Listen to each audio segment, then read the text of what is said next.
26 years of CNBC TV 18.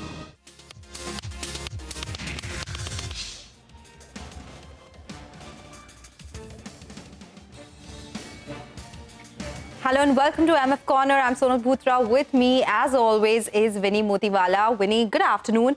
And we are already towards the year end. Can you imagine? Time flies. But the fact is, what we've done for you is talk about the funds which have done well or not done so well this year. We'll analyze it for you. But of course, you have done the analysis, the research, the data. All of that will be put together and we'll discuss it with a guest today, Vinnii. Absolutely. That's what we're going to be doing, right? Like some of the funds which we've picked out and which have outperformed is mainly a 1 year, 1.5 year data because they've been launched in the recent times, right? So yes, normally we do not look at just 1 year return. You wait out for the longer period of time. But this is still to understand from a viewer's point of view. Is it the right fund to hold on to? Is it not? And what is it that is making a difference in that particular space for each of these funds? So we'll be discussing all of that. And to talk to us about that, we do have a guest joining us this afternoon as well. We have Nirav, Karkera, Head of Research at Fisdom. Nirav, good afternoon. Thank you so much for joining us on the show. You know, we have divided into 3 parts: equity, mid-cap funds, small-cap funds, as well as the hybrid funds, which have been, the buzzwords or the trends that everyone wants to understand and analyze on. So, Nirav, let's start with the equity mid-cap funds first. In that, now we have picked out a few of these names, whether you look at the Invesco India Fund, which is the India mid-cap fund that we're going to be talking about. When you look at that, that's been an outperformer when you look at it from a 1 year point of view. 13-14% return versus other categories or other funds in that category. Now, could you highlight what is it that has led to the outperformance? What is the differentiating factor for this one versus others? Even 3-year return has been relatively good versus other funds. So, Vinnii, almost a year back or so, this is a fund that really came up on our radar as well. It was really turning around the corner. And this is one of the fewest funds that, most would appreciate is a very true to label mid-cap fund. So often you'll notice many mid-cap funds also utilize their flexibility to take large-cap exposures. But this one here is a true to label mid-cap fund, which ensures that when you invest in it, what you see is what you get. So this is one thing that we absolutely loved about the fund. And there are a few things that really helps it stand apart, of course, besides the performance. In fact, what matters is the process that goes into managing the fund that finally leads up to the performance.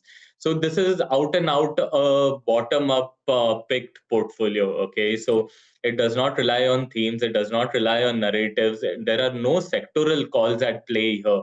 It is a pure play bottom-up stock picking strategy, and any sectoral composition that you see, often than not, it is a byproduct of the selection, and it is not the starting point of the selection in this fund. This fund has been able to identify winners in essentially crowded segments like financials, right? Every fund has financials. Now, how do you pick the best financials, especially in the mid-cap segment? So this fund has an answer to it. They have been very astute with their picking. Even in tricky segments like healthcare and industrials, these guys have been able to pick the key movers and shakers well ahead of time. So they do not have any style bias. They are pure bottom up. You look at a few picks, right? You look at L&T Finance, AU Small Finance Bank, these two on the banking and financial service side. Even in, on the realty side, Godrej Properties, a name that most people overlooked also because real estate is an often overlooked sector and under-owned sector by mutual funds specifically. The fund went ahead and bought into it. Some of these picks have really helped prop up the returns. Even in defense, it is not buying the entire pack. Selective names like Bharat Defense has been really instrumental in driving the return. So what's working for the fund is very specifically the bottom-up stock picking strategy, which of course considers sectoral headwinds or tailwinds, but does not make it the premise for selection.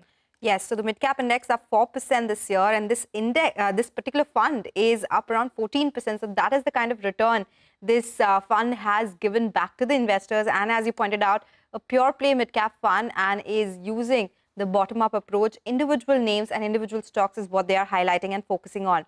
The next one, which has underperformed this year the most, Nirav, has to be the Motilal Oswal mid-cap fund. The 1-year performance, of course, is lower, but on a 3-year basis, they've done well. It's a 25% return for any investor.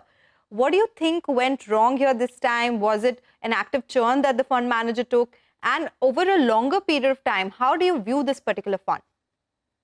So let me be honest, this year has not been particularly great for the fund, but I'll probably go out on a limb, stick my neck out, and say this still is one of the very good funds that one must look at closely or at least track going forward. So it follows a very high conviction, concentrated fund management strategy. Okay, so it is not too diversified, not too many holdings. It just builds a bottom up basket of stocks, and it tries to ride out the entire tide. Of course, what did not work for it last year is a different story. I'll come to it in a bit. But one thing that one must understand about this fund characteristically, this is a hard hit or a hard miss play. Okay, so when cycles align, when the themes align, this fund is set to hit the ball out of the park. But like what we saw in the last year, if the cycle doesn't align, if the themes don't align with the high conviction bets, this fund will probably be among the first ones to be walking out of the park. Right. So in this fund, what really did not work out is their philosophy of going overweight on certain themes like premium consumption, engineering services, mid-cap IT services. So these are plays where the conviction was very high. It still continues to be very high. And the selection is through a pure bottom-up approach, but this did not play out in the last year. There were a few isolated bets that were taken in the financials and defense segments that did really well, but the weightages and the exposures here were not big enough to pull it out of the trenches as such, right? It continued to underperform because of the larger themes and the overweight themes in the portfolio facing a lot of headwind. So this year alone, these themes did not play out, but there's nothing to say that it won't play out in the medium term. This is a high conviction play. Whenever the cycle turns and the theme and cycle aligns, this will definitely be at least among the top contenders to lead the top of the table. So it is characteristically an aggressive, high conviction, concentrated play. Nirav, let's shift focus now and talk about the equity small cap fund as well. We've picked out 3 funds here. So the first 2 being outperformers, that is Invesco as well as Quant, the small cap funds there. The underperformer we're going to be talking about is DSP. Now, Invesco, obviously the name came in even on the outperform side of the mid cap fund as well. The small cap fund that we're talking about, Invesco small cap fund for the company, 1-year return has been 2.25%. 3 years return, good, 24%. Overall, your fund analysis, what are we keeping an eye out on? And is this a similar strategy that one could see continuing how we saw in the mid-cap fund as well? So, like I also said at the mid cap, right? So, this is something that runs through the small cap strategy also. Rigorous research first, bottom up stock picking is at play here as well. Just very similar to the mid cap strategy. Oh, here the portfolio may be slightly more diversified as it should rightfully be, considering that the small cap segment is quite a fragmented segment with opportunities and pockets of opportunities being largely spread across the market cap, right, within the small cap basket itself. So, fairly diversified portfolio for risk management, it is a good thing. The fund, while it of course has a quality overlay, right, but most small cap funds try to over index on the quality factor. So, this fund here, what we clearly see is they have a knack for identifying stocks and companies that qualify on factors well beyond quality as well, right? So we see several picks that have done really well in terms of earnings revisions. In fact, they are very conscious, which is apparent from the portfolio construct, about the margin of safety when it comes to valuation. We all know that within small caps, the entire debate between value traps and value opportunities is a big, big dilemma. So these guys have been on the right side of things when it comes to margin of safety in valuation terms, but it has also been able to pick stocks that has fared really well in factorial terms and durability of growth, momentum. It has been able to participate in some of these factors as well.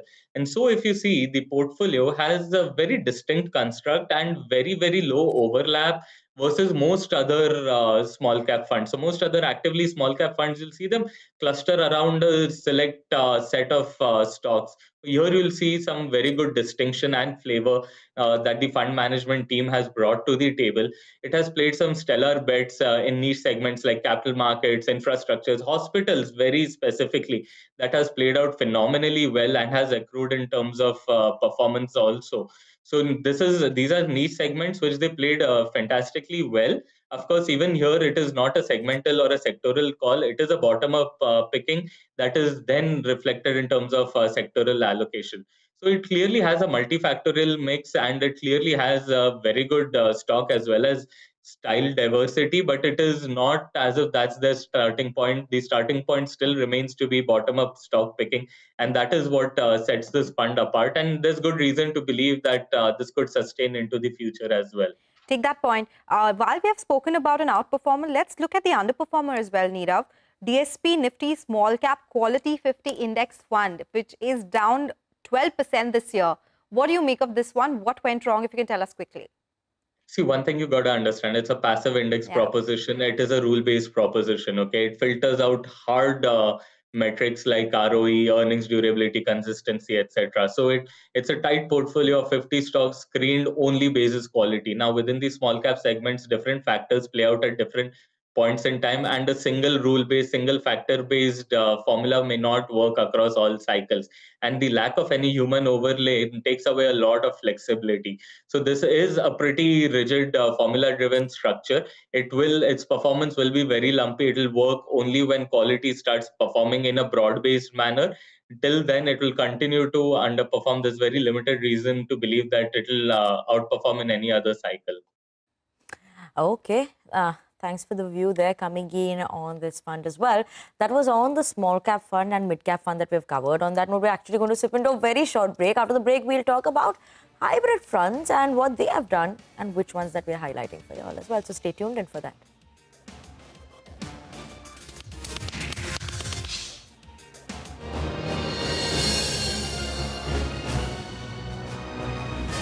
"26 years of CNBC TV 18.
26 years of CNBC TV 18.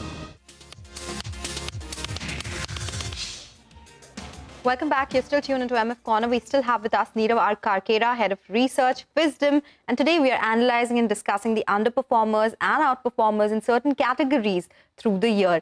Nirav, multi-assets or hybrid multi-asset funds. This is one category that did see a lot of traction this year. So let's talk about an outperformer here. A particular AMC we don't discuss too much, but has seen good returns this time around. So if we look at Mahindra Manulife Multi-Asset Allocation Fund, it has seen a one-year return of 19%.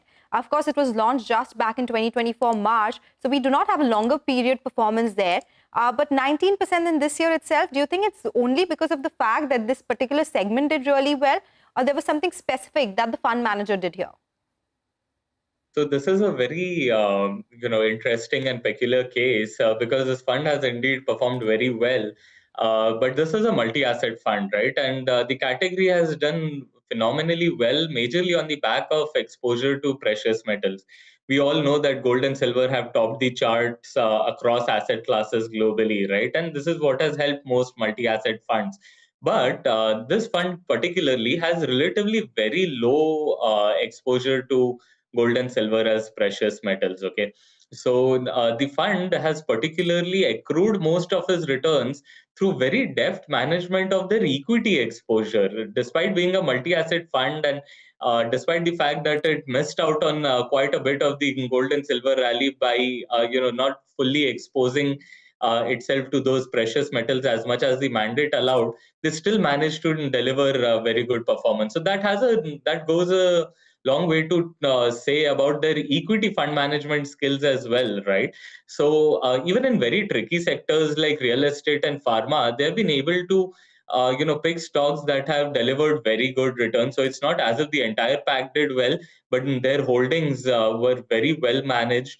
In select segments like financials and auto, they were able to select a handful of stocks that did really well along with the sectors itself. So highly selective picks in the equity segment is what led to a lot of success. They also use their flexibility to move to lower into the market cap segment. So while it has a 60-65% sort of equity exposure, it even within equity it has roughly around 15 odd percent into mid cap names. So which goes on to reflect their stock picking abilities. And of course, within the mid cap segment, it is more visible that it is a bottom up stock selection process at play and not as much a thematic selection. So several plays worked out really well, right from ICICI Bank, HDFC Bank, Britannia that it held, L&T Finance, one of the winners it had in its portfolio. So surprising enough, despite not really exposing itself to precious metals that did wonderfully well, this multi-asset fund managed to do well largely on the back of their equity selection, which is in fact a tougher job to do when precious metals were on a tear. Absolutely. That's very, very interesting here. But even in the hybrid category, the underperformer is not giving negative returns. We're going to talk about Edelweiss multi-asset allocation fund next. That one also, this hybrid category as a whole has given positive returns. And the Edelweiss fund has given almost 7 to 8% return in the last 1 year. Obviously, the fund was also launched pretty recently in times of around 2023, June 2023, when this fund was launched. Nirav, your thoughts for Edelweiss, the multi-asset allocation fund. What was different here? Did they not have exposure to gold, silver? What didn't work out for them? So there are a few things. So one, the fund mandate, right? So every fund has a personality of its own, and this fund's personality is being more conservative, being defensive, being very conscious about risk. So largely, it appears to be a fund that tries to mitigate downsides and not as much as focusing on capturing upsides at any cost. So that's why we call it more defensive. So the fund mandate itself is downside protection oriented, and by those standards, the fund returns have been pretty decent. Of course, it is an underperformer relative to peers, but on an absolute basis, it has been doing the risk management job pretty well. A very important element that really dragged the performance is its very high exposure to debt, right? So almost a quarter of the portfolio was held in debt. Now, this comes in at a time where there were clearly selective plays in equity, as we discussed for several other funds. There were pocket of opportunities that did well. So they did not, utilize that as much. Another surprising thing is, although a multi-asset fund offers the mandate offers the flexibility to take commodity exposure, they were relatively underinvested in gold and silver versus the rest of the industry. So this was during a time where gold and silver propped up returns for the entire multi-asset category, Okay. and they conveniently missed out because of the debt allocation. Got it. That did not do what equities did in that period. But thank you so much, Nirav. Always a pleasure speaking with you. Thank you for joining us with your analysis and thoughts on individual names. And have a great new year. We are very close to that, so wishing you that in advance already. Thanks a lot to the viewers for tuning in as well. But we will take your leave. Stay tuned for Closing Bell to take you through the last hour of trade.